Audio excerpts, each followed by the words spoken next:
morning and welcome to SMNI. You're watching Business and Politics. I'm your host, Dante Clinca.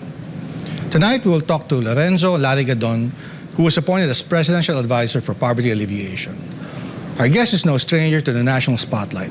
His recent appointment was overshadowed by a Supreme Court decision to disbar him, but in fairness to Mr. GADON, he has appealed that decision, which he has called harsh. He is also known for running for public office on a few occasions, the last time for the Senate in 2022. He shot to prominence for filing an impeachment complaint against Maria Lourdes Sereno, who was removed as Chief Justice of the Supreme Court in 2018. And he co-hosts the radio program Carambola on DWIZ that had produced several key government appointees in present and previous administrations. Now, Mr. GADON is tasked to address what is perhaps the greatest social problem of the country. As many people know, he does not mince words. And so we look forward to a lively discussion and to asking him, what does it take to eradicate poverty in the Philippines? Secretary? Secretary GADON, welcome to Business and Politics. Thank you for making time, sir. Yeah, thank you. Thank you for inviting me here. It's an honor to be invited by the Clink. Dante. Well, first, I think we should congratulate you on your appointment, which is what we wanted to talk to you about. I think the last time you were doing the rounds of media interviews, you were saying that you were still studying the position. You were abroad when you heard of your appointment, I believe. Yeah. And you haven't yet talked to the president. And At the time, right? Now you've been back. You've made some initial assessments, right? And we saw you at the State of the Nation address. Yeah. So how do you see the problem as of now? I mean, based on your preliminary evaluation. Yes, as you have observed, no president has really solved the poverty problem. But the target of President Bongbong Marcos is at least to cut it in half at the least. And the 18% would be reduced to at least a single-digit incidence of poverty. Now, it's very simple. Some people in the poorest of the poor do not have money to buy food. Bakit walang pera? It's because they lack job.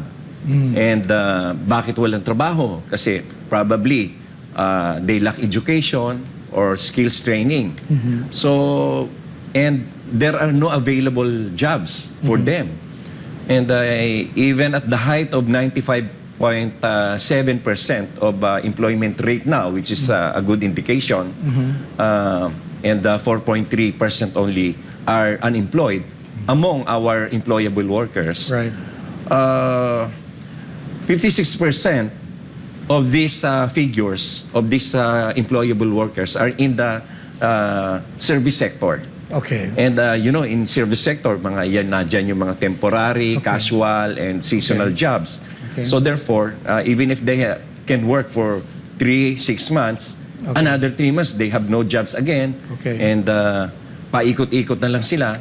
So, ang service sector, which comprises around 56% of the workforce, must be rechanneled to industrial and agricultural sectors. Okay. And in the industrial sector, there is only 28% of the industrial sector and only 18% in the agricultural sector. Okay. We are claiming to be a country, an agricultural country, and yet our workforce comprises only 18% of the agricultural sector. Yes, so therefore, what we should do is to rechannel our efforts into increasing the jobs in the industrial sector and in the agricultural sector.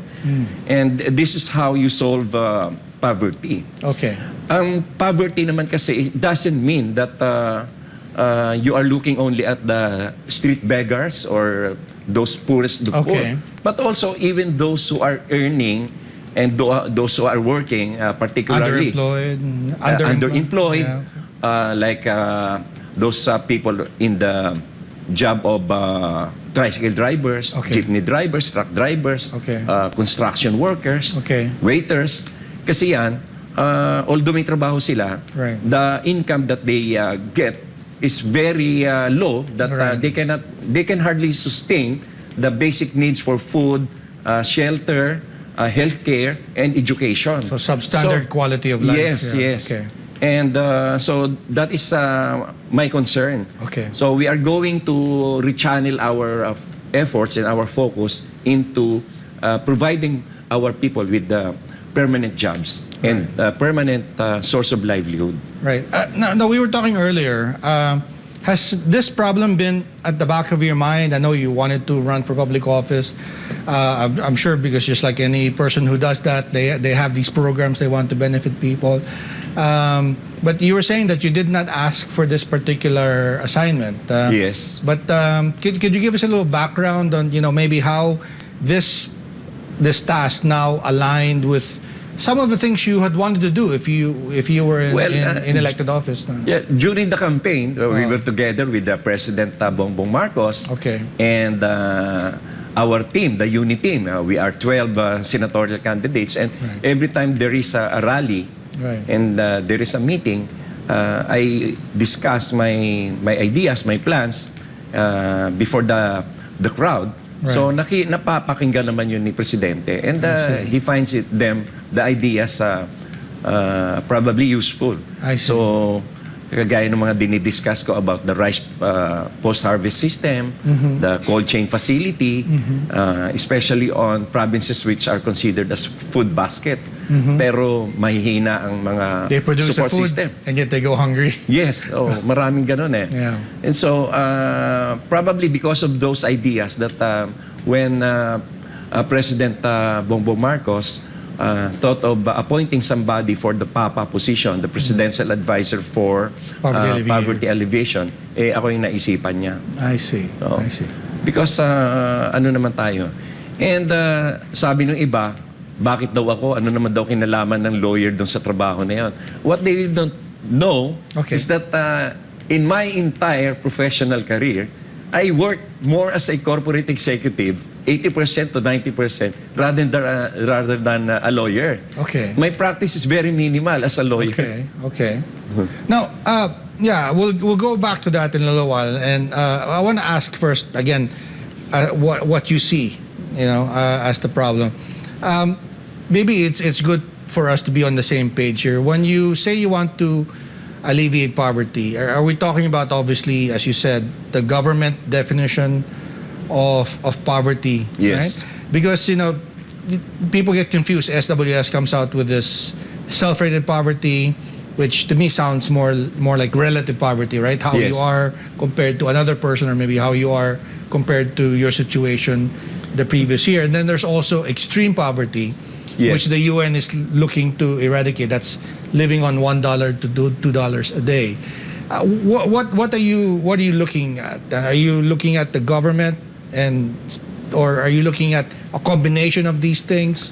Yeah. What's the focus basically? Well, basically the focus is to create more jobs for our countrymen, especially those who are under the poverty level. Okay. And the definition of poverty is those who are earning less than 12,500 a month in a family of five members. Right. Yes, and actually that is a very low estimate. As you said, also. low quality of living. Yes,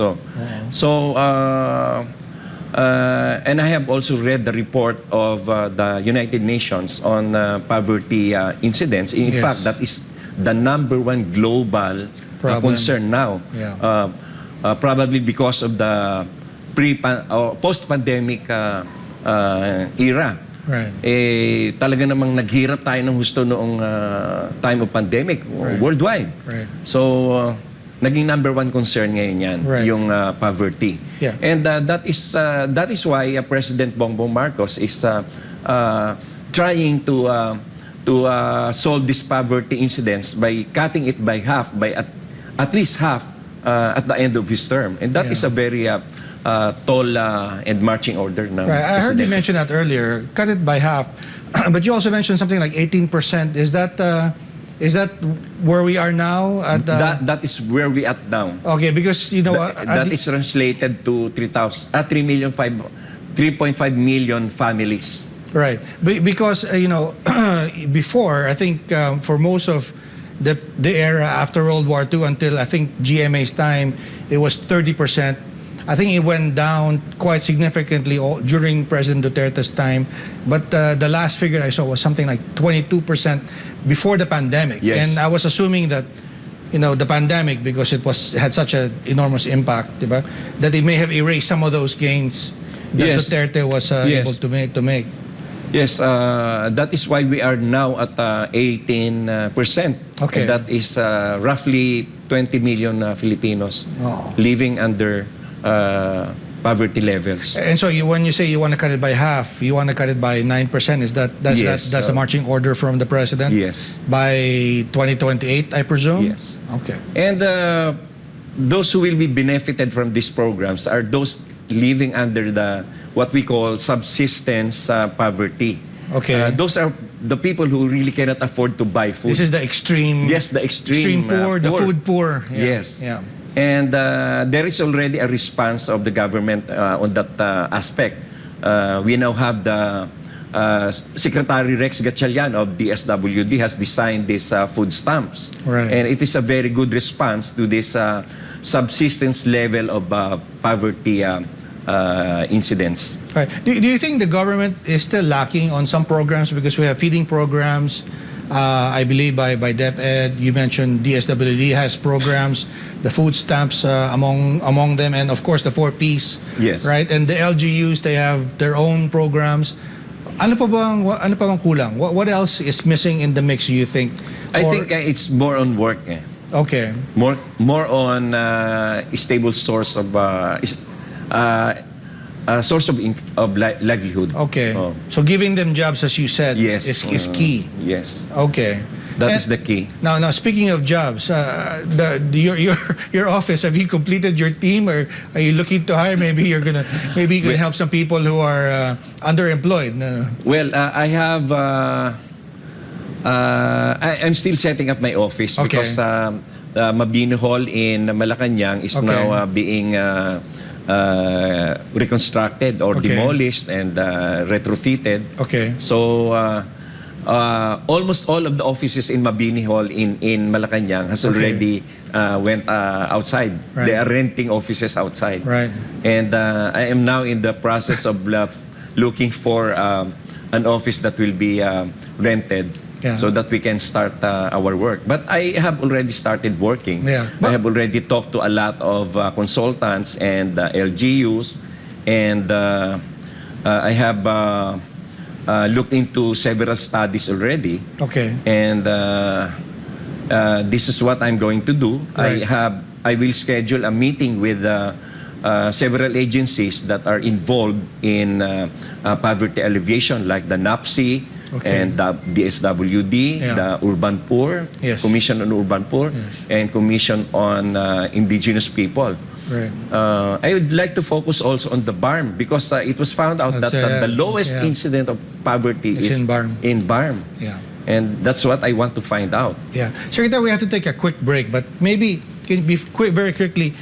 You have all of these things going in motion, but what can we expect as the first milestone from your office? Are we looking at maybe 6 months down the road, 1 year down the road, or maybe somewhere in between those periods? Yes, I have designed this BBM program, BBM nutrition program, Feeding. Batang Busog Malusog Yeah. nutrition program, because it was found out in a study that the reason why our young students lack the proper education is because they cannot absorb the lessons, their cognitive functions of their brains Yeah. are affected by lack of nutrition, hungry.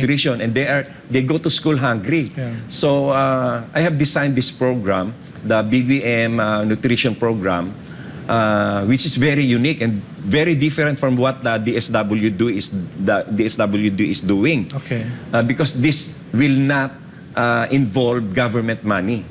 Yes. I am going to link up with several big companies to make this feeding or nutrition program as their corporate social responsibility. And you mentioned civil society groups like Rotary, other groups like that, yes, right? like that. Yeah. So, and there is already a big company that has already partnered with me. Okay. And in one of these days, probably next week or at first week of August, we are going to sign our memorandum of agreement. okay, that's the first milestone. We'll be right back with Secretary Larry Gadon. This is Business of Politics. Please stay tuned.